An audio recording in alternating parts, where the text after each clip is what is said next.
Welcome to What the Bible Says, a Lugnuts podcast group production.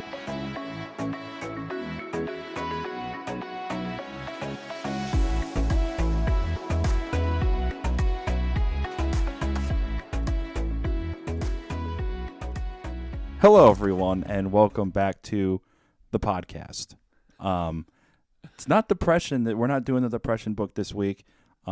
First off, welcome back. It's to us. Welcome back. We're finally back after I don't know how many 6 weeks. At probably, least. Yeah. The holidays went through, and we got all kinds of excuses. We do. Right. We're full of excuses. Right. But we also know that our 3 listeners out there, our 3 very loyal listeners. you were wondering where we were, and we haven't gone anywhere. Probably crying at night in your sleep. Where are Steve and Kenny? But we're back. But this week we're gonna keep it light until we get back into our regularly scheduled programming next week. So be in tune for that. But we thought we'd start off here with some silly stories with Steve. Oh, gather around, kids. Gather around. So, Kenny, what's the definition of the word trust to you? How do you define trust? I wasn't prepared for the question. That's for okay. Silly stories with Steve. Let me define how trust is. I'm a very trusting person. Okay. Almost maybe to a fault. And the little story I want to tell you, you're going to shake your head and go, really? Really? That's how much you trust people? I go, yes, that's how much I trust people. So here's the deal. I drive a GMC beater red truck that has more rust on it than it does regular metal. It's a great truck. Love it, but it's getting to the point now. It's got 240,000 miles on it. And the other day I pulled up in the driveway and a part fell off into the driveway. And Karen goes, is that supposed to do that? And I go, I don't think so. But she goes, I think it's time for her to get a truck. I go, I agree. So looked at a truck, took it down to a local guy. I won't say any names. I love my local mechanic. Mm-hmm. And looked at it and said, nah, it's got some rust on it. It doesn't really have the right engine. This is, probably not it. We'll start looking for you. I said, all right, cool. So last week I pulled in and I got a turn signal out. And I was going to have him change the bulb and pull in. He said, yeah, we'll change that. Oh, we got a truck for you. I go, oh, really? Yeah. It's a 2014 F-150, and it's got 86,000 miles on it. And it's they won 15,000. We got them down to 11.5. It's charcoal gray. Title's clear. What do you think? And I go, sounds really good. Where is it? It's in Chicago. Okay. But these guys are kind of geeky about it. We'll go get it for you. I go, okay. So I said, the title's clear? Yep, the title's clear. And we'll go take a look at it. If it's not a good deal, I mean, these guys are mechanics. We'll walk away, but they only deal in cash. I go, okay. So I went to the bank and got $12,000 out in cash. I handed them $12,000 in cash and said, go to Chicago and buy me a truck. Sight unseen. Oh, no. I'm the proud owner. Oh, wow. I'm the proud owner. Oh, my goodness. Of a 2014 Ford F-150 that I bought sight unseen. And some people shake their heads and go, you gave 2 guys $12,000 to go to Chicago to buy from somebody you've never met before, a vehicle you've never seen before. And I said, that's either the definition of trust or stupidity. Take whatever you want. So Silly Stories with Steve is I'm now the proud owner of that truck, and God is good. So there we go. That's how we'll start off the podcast. Now, I'm not saying that that's how you should go out and buy a car, by the way, or a truck. Not advocating, well, I think that's what Steve did, just give money to people, right? Have them go to the big city and come back with whatever. I'm not saying but my wife and I, she's on board. We prayed and said, Lord, is this what you want? And we go, yeah. And so anyway, That's the deal. So that's the little lighthearted story. We'll start off on how God provided a truck for me, and pretty cool. I got $3, man. I can put towards that if you want to go ahead and sell that thing right now. Right. I got $3. Well, the guys actually drove it back, and the guys said, we almost didn't want to give it to you because he said, I could turn around and sell this for probably $18,000 right now. Oh, wow. And make $6,000 pure profit just because of the truck and the kind of condition that it's in. So anyway, again, that's not advocating that's the way you should go out and buy vehicles, or but just I don't know. Well, to be continued. Yeah. I said, Lord, I hope it's not a lemon. I guess that's the only thing I'm going. You know? Right. But anyway, so that's my world, Kenny. How about you? What's going on in your world? Man, to you, it's going to sound like the same old, but, I mean, not a whole lot's really going on. Life is good. Uh-huh. I can't complain, even though I can. I'm just not going to because I don't want to waste my breath. But, yeah, to every listener out there, it's going to sound boring, but sometimes boring is good. That's like some person I forget some time ago. Somebody I was at a conference where they said, "Where do you live?" And I said, "I live in La Paz." And they said, "Where's that?" And I go, "Exactly." Yeah, exactly. That's exactly. I can't do that because when I say I live in South Bend, you're like, "Oh, you live close to Notre Dame?" And I was like, "Yeah, fortunately." Yeah. So anyway, so speaking of the Irish, that's a good segue. Oh yeah. So we got Thursday night. What are you thinking? I like the matchup. I really do. I really feel like this one is a better matchup for Notre Dame, maybe on paper, but also talent-wise. I think Notre Dame has equal talent to Penn State, and I don't know. There's just something about the Irish this year that they I want to say they overachieve, but it's not really overachieving. Mm-hmm. I mean, they are where they should be. They should be in the semifinals of the college football playoff. Right. They should make the national championship. Winning it is going to be a different story, but to have this side of the bracket that they're on, this is a favorable side of the bracket for Notre Dame to be on. Sure. Because if they were on the other side, and this was Notre Dame, Ohio State, nah. Or Notre Dame, Texas. Notre Dame, Texas would be a little bit better, but Notre Dame, Penn State, I really like it. And just how they've won games this year. I mean, they've blown out people they're supposed to blow out, and then they go into the playoff, and then they take IU to the woodshed. And then I lost my voice in the Georgia game twice, and then had to turn around and play off the fact that I knew what happened to my dad when he got home. Uh-huh. So that's the funny story right there. Uh-huh. So I've watched the game. There's about an hour break between once the game ends and he gets home. So I'm like, okay, what am I going to do? Okay, well, I have all my green on. I go into my room right as I hear his car door close. I put on a sweatshirt and sweatpants. Not Notre Dame, just run-of-the-mill sweatshirt and sweatpants. That way he doesn't know that I'm wearing green or that Notre Dame has won.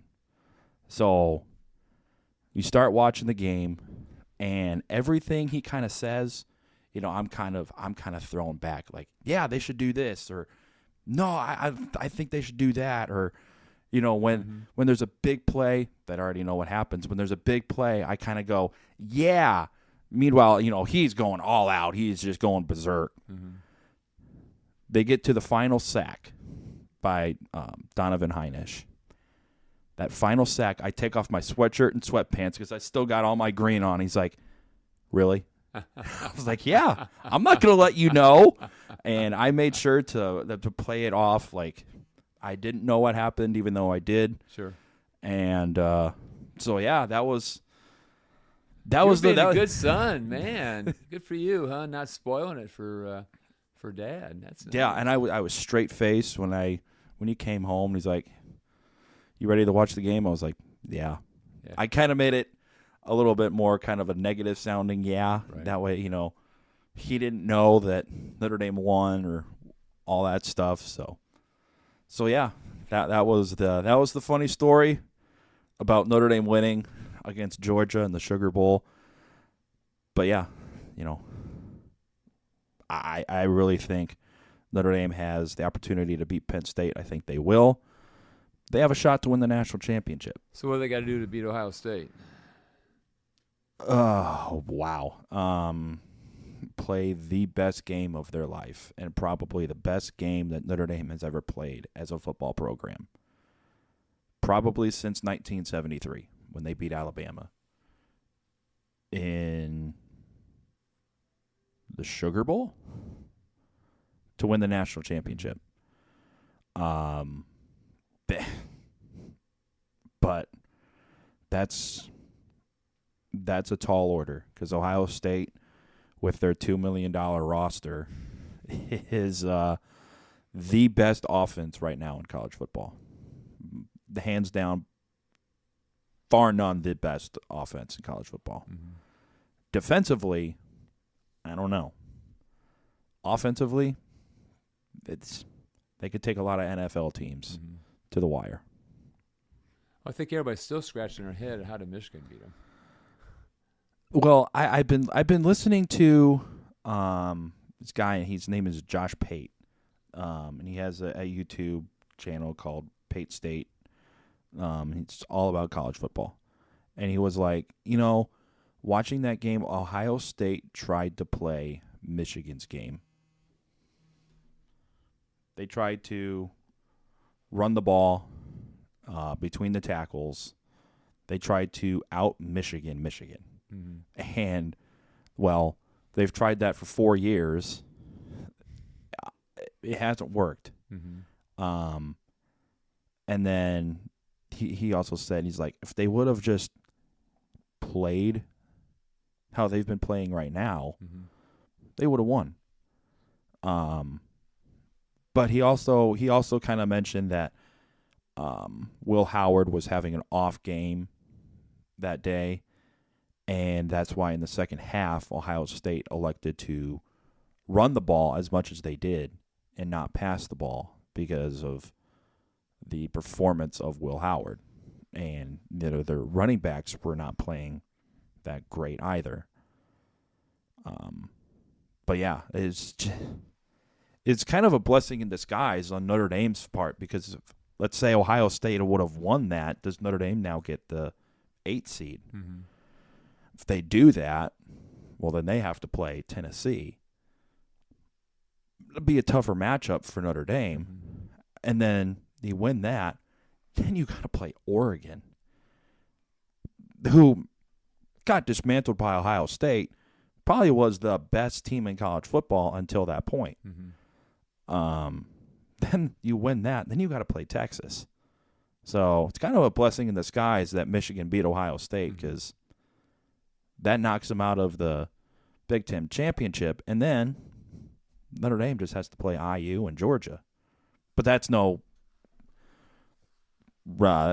easy task either. IU was good, and then Georgia was good too. So I don't think Notre Dame has overachieved this year. I think they've just played to their potential. I think they got to this point before, and everybody expected them, but they couldn't close the deal. You know what I mean? I don't know if that's, as far as I just think this year, and we talked about it before, you can get to that. You can get to the big dance, but how do you win the big dance? Right. And so I think that's what I think people are seeing now is that they've got to the big dance again, and now they're playing to their potential. And granted, it's a different chemistry around there with Marcus Freeman there. Yeah. It's just totally different. Actually, I think he's a pretty good fit because he's a young enough guy that, I think he's going to flourish in this whole portal transfer nil world that Notre Dame and everybody's living in right now. And you see a lot of these older coaches that are saying, nope. Right. Done. Not gonna. Notre Dame's, I think, very fortunate that they've got a younger coach that is going to be able to be a little closer to that generation, to be able to maybe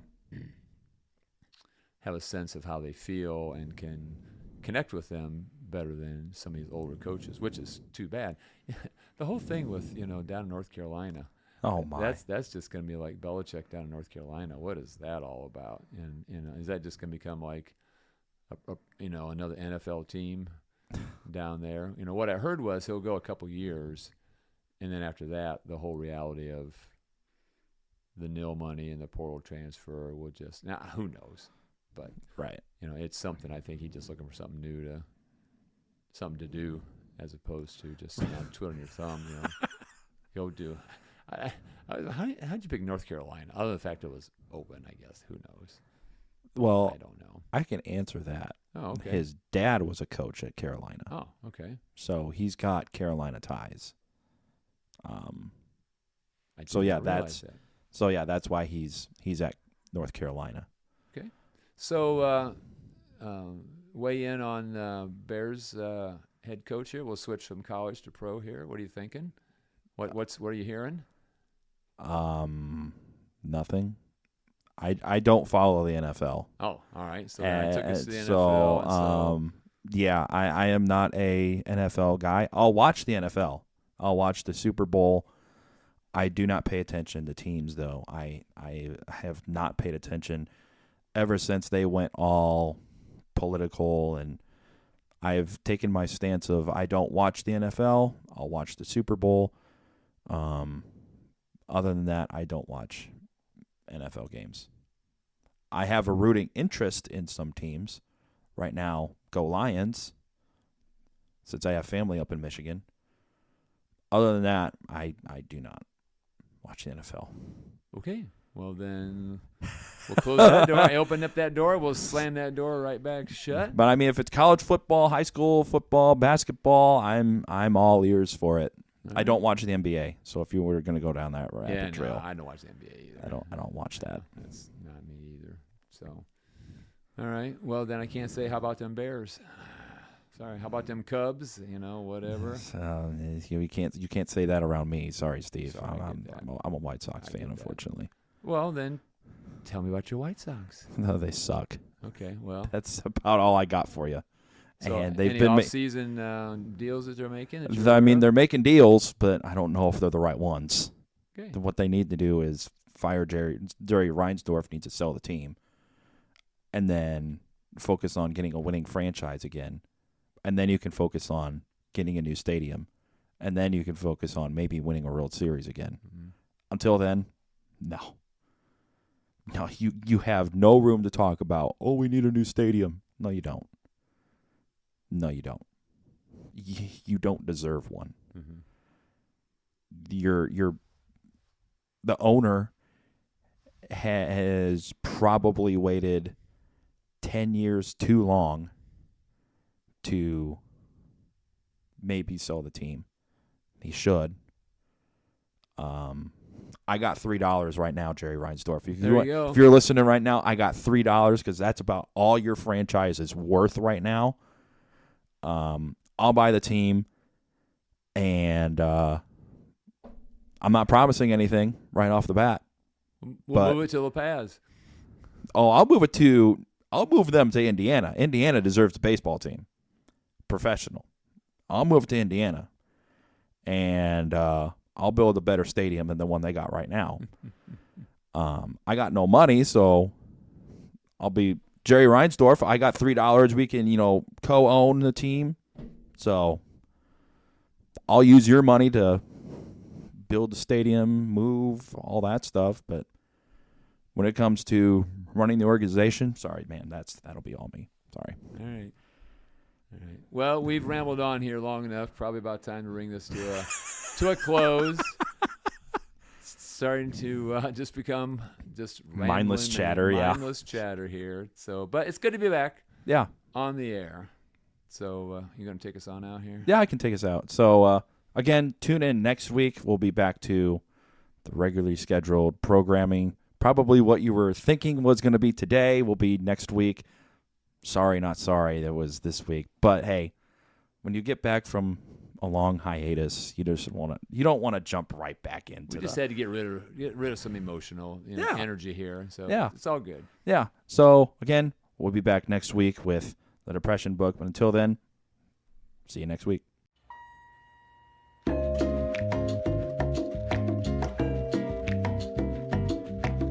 We hope you enjoyed the podcast today. If you did, please check out our website for more podcast episodes and shows at thelugnasspodcastgroup.com. Like us on Facebook and Instagram, and we'll see you next week.